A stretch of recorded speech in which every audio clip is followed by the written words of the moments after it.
नमस्कार दोस्तों, स्वागत है आपका हमारे YouTube channel all about railway में, जहां आपको रेलवे से जुड़ी विभिन्न जानकारियां व परीक्षाओं के बारे में जानकारी दी जाती है।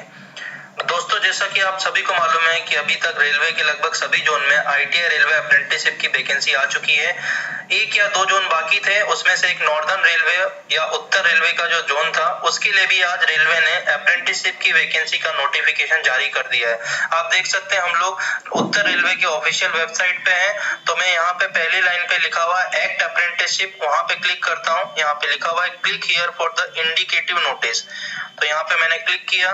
क्लिक करने के बाद ये नोटिस डाउनलोड होता है और ये हमारे सामने एक इंडिकेटिव नोटिस है, जो कि railway recruitment cell northern railway का है। अभी तक फुल नोटिफिकेशन नहीं आया दोस्तों। जैसा कि आप देख सकते हैं, इंपॉर्टेंट डेट्स वाले सेक्शन में इन्होंने बोला है कि जो फुल नोटिफिकेशन है, डिटेल नोटिफिकेशन है, वो 27/12/2018 को, यानी कि 7 दिन बाद इनकी ऑफिशियल वेबसाइट पे आपको मिल जाएगा। मगर जितनी भी महत्वपूर्ण जानकारी इन्होंने दी है, उसके अकॉर्डिंग जो फॉर्म भरने की स्टार्टिंग डेट है वो है 31/12/2018 और जो लास्ट डेट है वो है 31/1/2019, यानी कि 30 दिन का पर्याप्त समय हमें यहाँ पे फॉर्म भरने के लिए दिया है।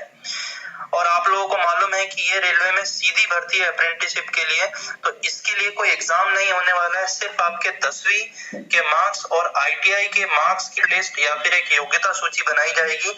वो योग्यता सूची बनाने के बाद उसको नेट वेबसाइट पर डिस्प्ले किया जाएगा। अगर उसमें आपका नाम है तो आप आगे के मेडिकल राउंड के लिए एलिजिबल है, और वो आपने क्लियर कर दिया तो आप आराम से अप्रेंटिसशिप के लिए जा सकते हैं। तो जो डिस्प्ले ऑफ मेरिट लिस्ट है, उसका जो डेट इन्होंने बताया है कि कब डिस्प्ले होगा, वो है 15/2/2019 से 15/3/2019 के बीच में कभी भी आपका रिजल्ट या फिर मेरिट लिस्ट लग सकता है। इससे पहले बहुत से लोगों के मन में ये डाउट रहता है कि इसके लिए हमारी एग्जाम फीस कितनी लगने वाली है या फिर हमें सैलरी स्टाइपेंड कितना मिलने वाला है। तो एग्जाम फीस लगभग जो सभी जोन अभी तक रेलवे के जितने जोन्स के लिए रेलवे अप्रेंटिसशिप फॉर्म के लिए जो फीस लगी, उतना ही फीस यहाँ पे भी लगभग 100 रुपए लगने वाला है। और जो वहां पे स्टाइफंड मिल रहा है, लगभग वही स्टाइफंड आपको यहाँ पे मिलेगा। तो अगर आप सैलरी या स्टाइफंड के बारे में जानना चाहते हैं तो आप हमारे दूसरे वीडियो को भी देख सकते हैं। आगे दोस्तों, बस आपसे यही कहेंगे कि आपने अभी तक अगर हमारे चैनल को सब्सक्राइब नहीं किया है तो सब्सक्राइब जरूर करें और बेल आइकन दबाना नहीं भूलें, ताकि आगे भी आपको जरूरी जानकारियां मिलती रहे। जय हिंद, जय भारत, जय हिंदुस्तान।